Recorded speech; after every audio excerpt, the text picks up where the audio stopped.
You begin with a rule, an absolute, a truth so universally accepted during the early Cold War that no general, no intelligence officer, and certainly no pilot dared to question it.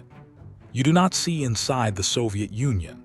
For decades, the Red Army's vast interior was treated as a black box, millions of square miles of land sealed behind radar curtains, deception networks, and the largest air defense grid ever constructed. Western analysts relied on rumors, shaky defectors, obsolete maps, and the occasional blurry photo taken by aircraft skimming perilously along the borders. Everything else, guesswork, and guesswork is how wars start. There was one belief NATO planners clung to: the Soviets' interior was untouchable, too deep, too dangerous, too well defended, and above all, completely hidden.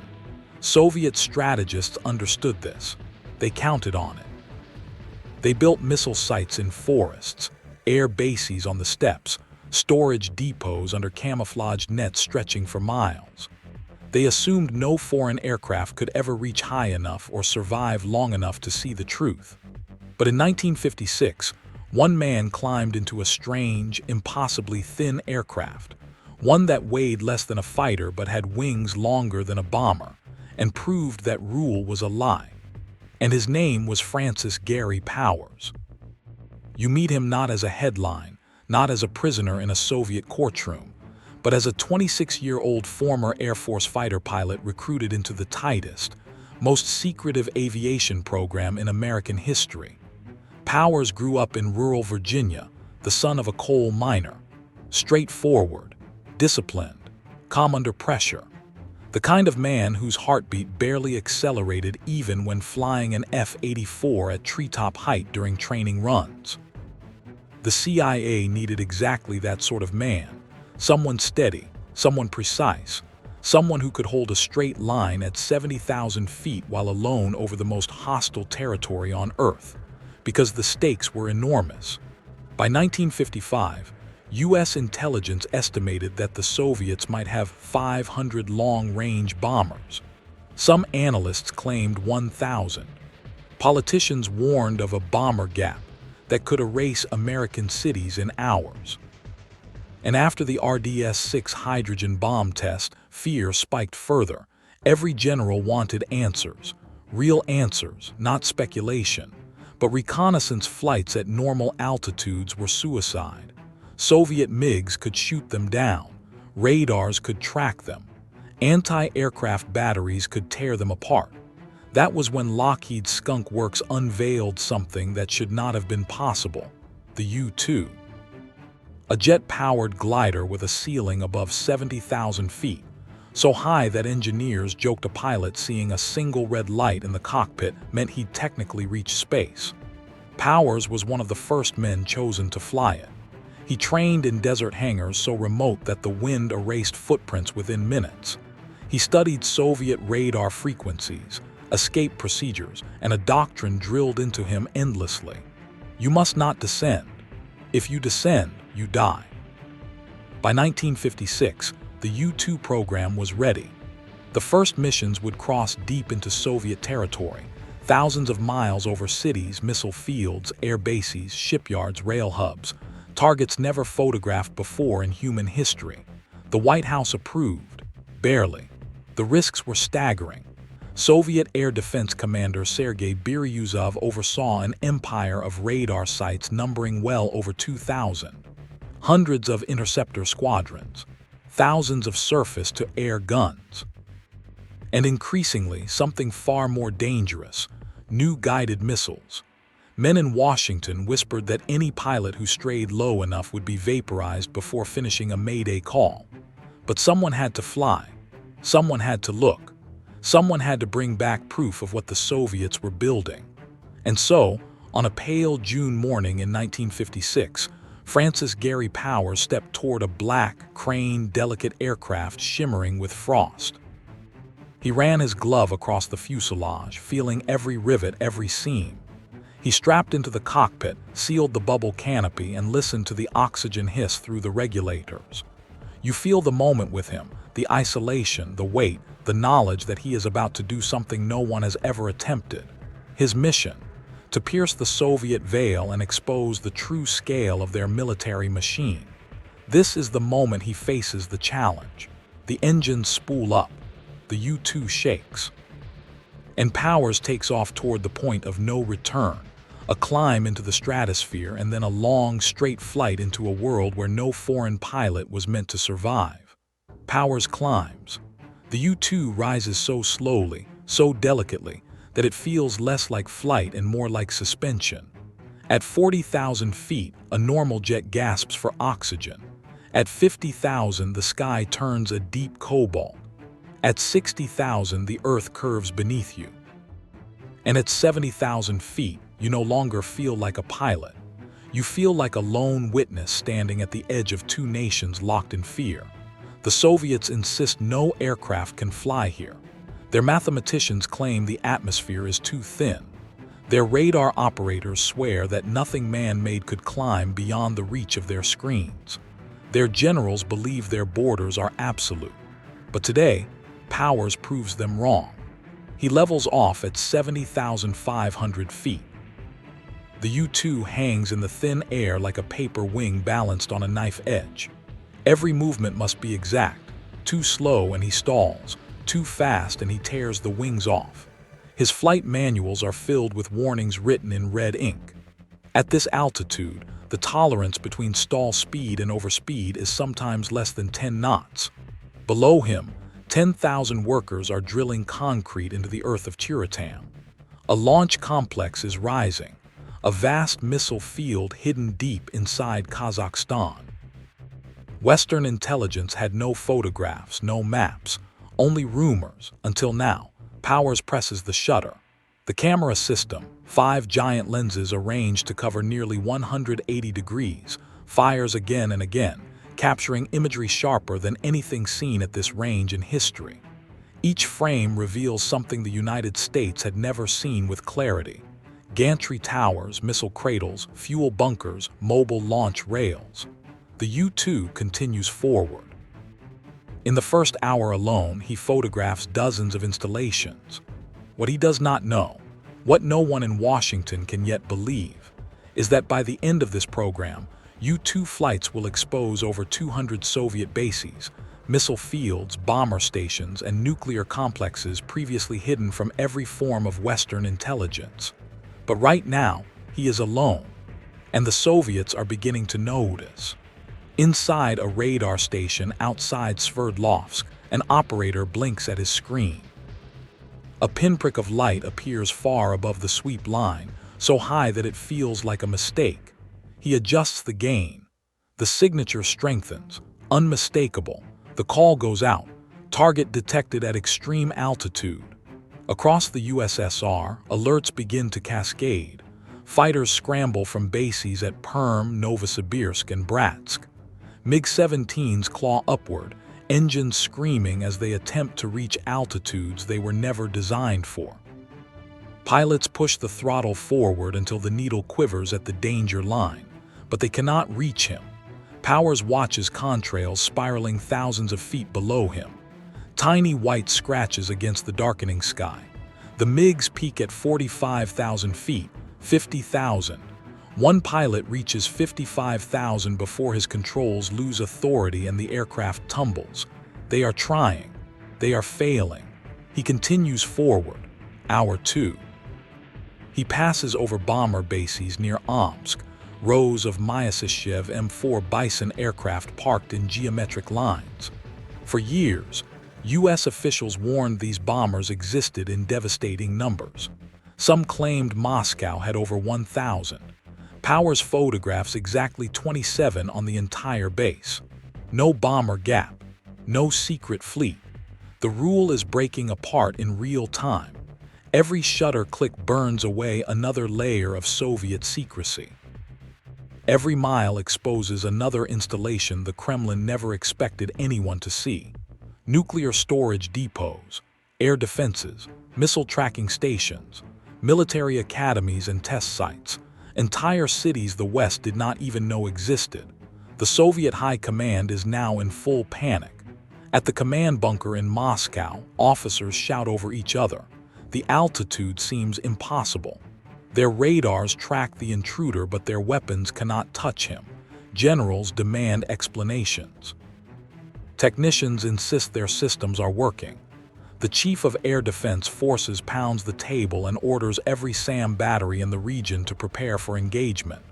But the truth is simple and humiliating. They cannot hit what they cannot reach.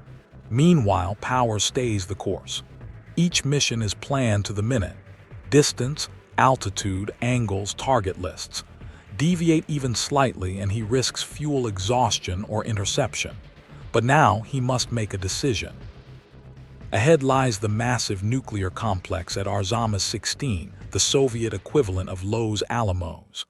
It is the crown jewel of their atomic program, the beating heart of their weapons development.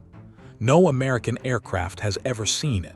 He angles the U-2 precisely, holding altitude, 70,200 feet, 70300, 70,400. The airframe creaks. And then below, a plume of smoke streaks upward. A missile launch. The first Soviet SA-2 surface-to-air missile soars toward him, accelerating to over 2,700 feet per second. Its contrail twists upward like a spear aimed at the sun. Powers watches it climb. 8 miles below him, 6 miles, 4 miles, he holds steady. There is no maneuvering at this altitude, no diving, no turning. The missile burns out and falls short by thousands of feet. Another missile launches, then another. The Soviets fire entire salvos, desperate, furious, humiliated. Each one fails. Powers presses the shutter again and again. The photographs of Arzamas 16 will rewrite American nuclear planning for years. He turns toward home, and as he does, the scale of what he has accomplished becomes impossible to ignore. In a single flight, he has exposed dozens of bases, shattered intelligence myths, and proven that the Soviet Union is visible, even vulnerable, from above. You begin to understand why the Soviets could not comprehend it, why their commanders were stunned, why Khrushchev would soon erupt in rage, because the Americans were not just flying over their borders, they were unraveling their secrets. And this is the moment, halfway through the revelations, that we pause. If you find this kind of forgotten history as fascinating as we do, we'd be honored if you'd hit that subscribe button. We believe these stories of courage, sacrifice, and genius deserve to be told. And by subscribing, you help us ensure they aren't forgotten. Now the path home awaits, but the Soviets are not done, and the most dangerous mission in U-2 history has yet to begin. You return now to a moment when the U-2 program is no longer experimental, no longer theoretical. It is indispensable. Because by early 1960, over 200 Soviet bases, missile sites, bomber fields, naval complexes, nuclear labs, and air defense networks have been photographed in unprecedented detail. Entire myths about Soviet military power have collapsed. The United States no longer fears a bomber gap, no longer guesses at missile deployments, no longer wonders where the Soviets test their most dangerous weapons. Washington knows. And that knowledge comes from men like Francis Gary Powers, men flying missions the world believes are impossible. But with every success, the danger grows. The Soviets adjust their radars. They strengthen their tracking systems. They redesign their missiles. They look into the sky and swear that next time, the intruder will not survive. Their humiliation deepens into obsession. So by May 1, 1960, International Workers' Day, the most symbolic date on the Soviet calendar, Powers receives orders for the longest U-2 overflight ever attempted.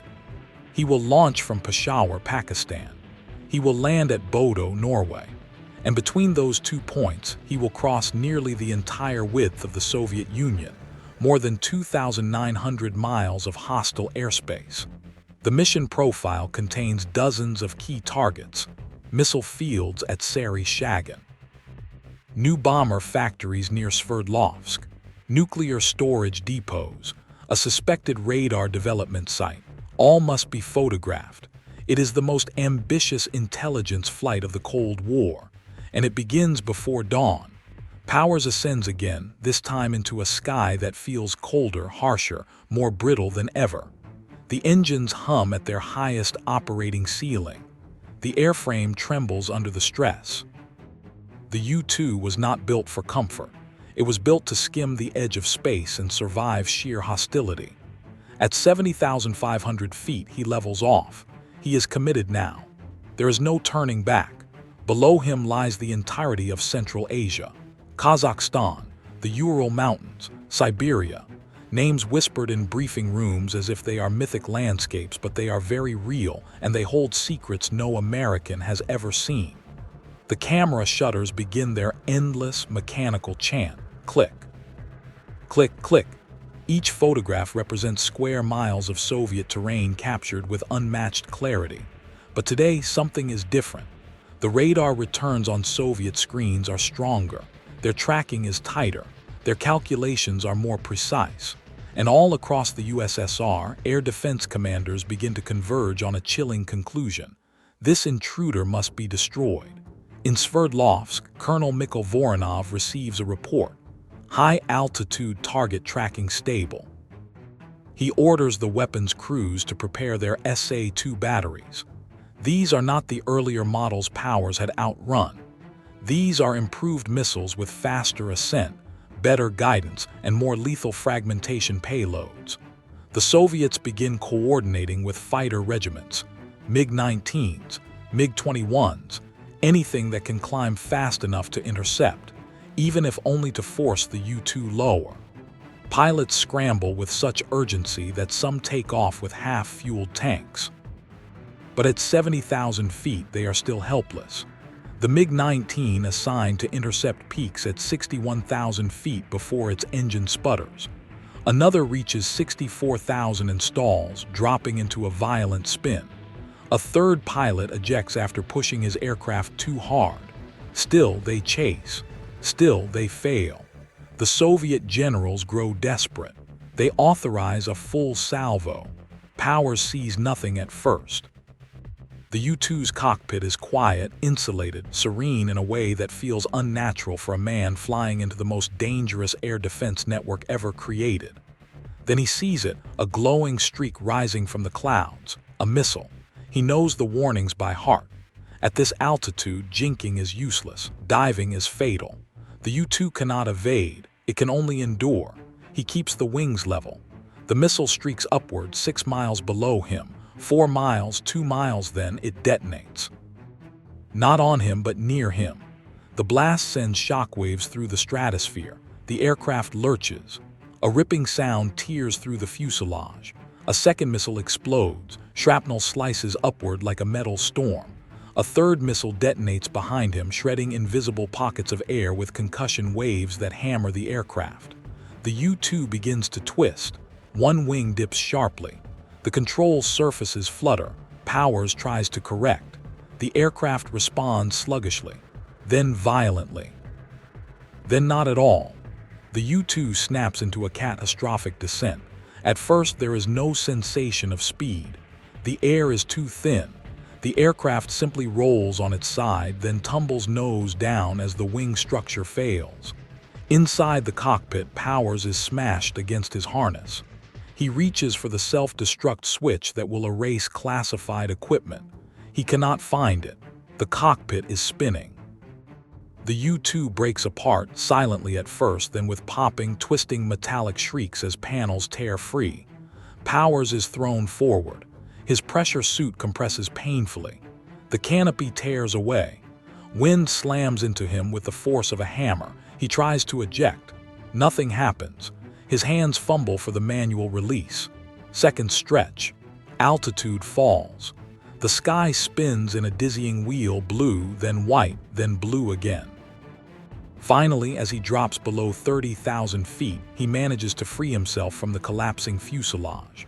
The parachute deploys, and he drifts downward into the most hostile territory on Earth.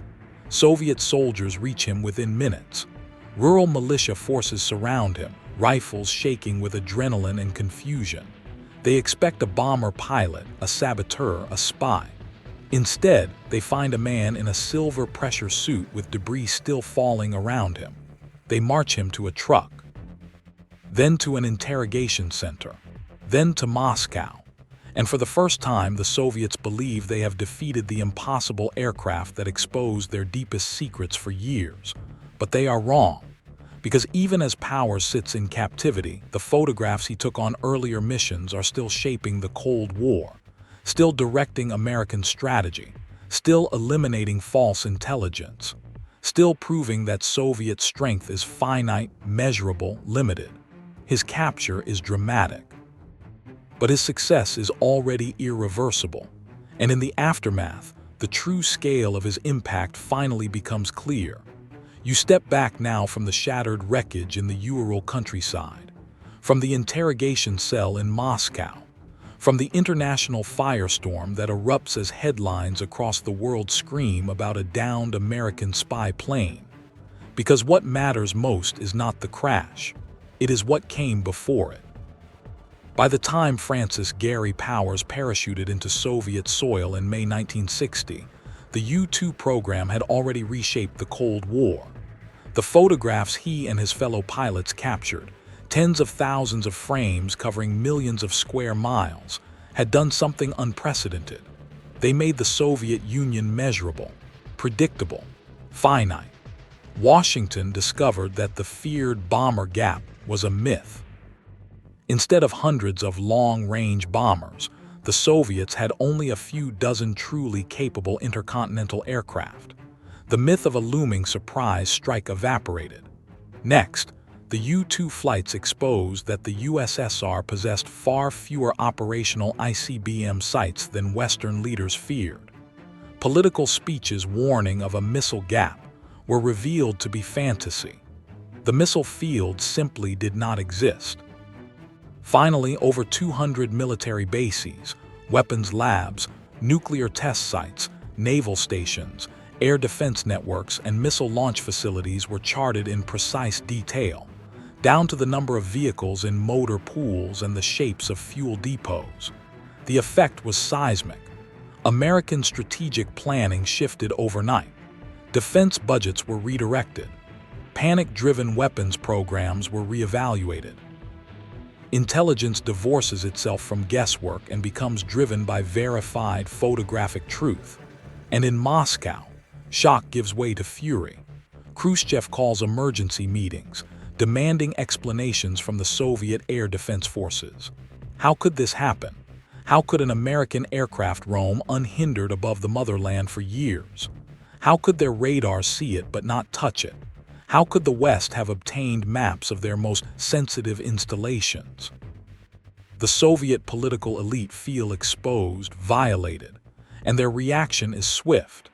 They accelerate the development of their own satellite reconnaissance systems. They pour funds into higher altitude interceptors, into radar improvements, into next-generation missiles. They even redesign base layouts to minimize the intelligence value of overhead photography. But the most immediate impact is diplomatic. Khrushchev cancels the Paris summit. A meeting that could have lowered Cold War tensions dissolves in accusations and outrage. Powers becomes a symbol, first of Soviet victimhood, then of American audacity. Yet behind all the political theater, one truth remains. The information the U-2 delivered has already changed everything. Because now, the United States no longer fears a Soviet first strike. It prepares for strategy rather than panic. And in that clarity, the shadow of nuclear war becomes slightly, just slightly, less dark. You return finally to the man at the center of it all. Francis Gary Powers, born in Virginia, fighter pilot, CIA U-2 aviator, survivor of the most dangerous reconnaissance program ever built. He is sentenced in Moscow to 10 years, 3 in prison, 7 in a forced labor colony.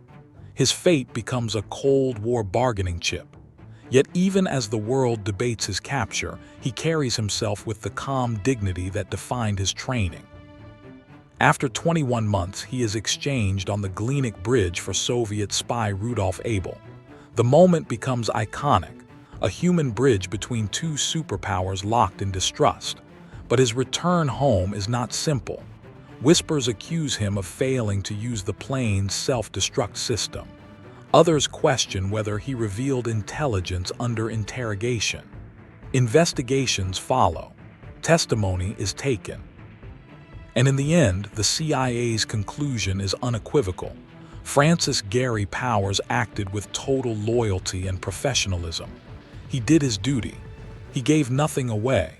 He returned with honor. Years later, he works as a test pilot, then as a helicopter reporter covering traffic in Los Angeles. In 1977, at the age of 47, he dies in a crash while trying to land after avoiding children playing in the flight path. A final act that reflects the same instinct for discipline, responsibility, and sacrifice that carried him over the Soviet Union. But the legacy of his missions, and of the U-2 itself, continues. Because the U-2 did something satellites would eventually refine but never replace. It forced the truth into the open at a moment when miscalculation could have destroyed the world. The reconnaissance it produced prevented arms races built on fear. It revealed where real threats existed and where they did not. It bought time to negotiate, time to prepare, time to understand rather than panic. And for the Soviets, the shock never fully faded. They could not comprehend how a single fragile, slow, glider-like aircraft had exposed hundreds of bases they believed were hidden behind the largest air defense network on Earth. But it did, and the world is safer because of it. So now the story closes as all stories must, with the names, the faces, the human thread without which history has no meaning. Francis Gary Powers, Richard Bissell, Kelly Johnson. The U-2 pilots who flew missions out of Turkey, Pakistan, Germany, and Norway, men who sat alone above 70,000 feet, carrying cameras instead of bombs, risking everything for knowledge. If this story moved you, please hit that like button. Every click tells the algorithm this piece of history is worth remembering. We're dedicated to rescuing these forgotten stories from the archives. If you want to join us on this mission, please subscribe and turn on notifications. Where are you watching from? Drop a comment with your city or state and tell us if someone in your family served. Thank you for ensuring that Francis Gary Powers and the men of the U-2 reconnaissance program do not disappear into silence. They deserve to be remembered.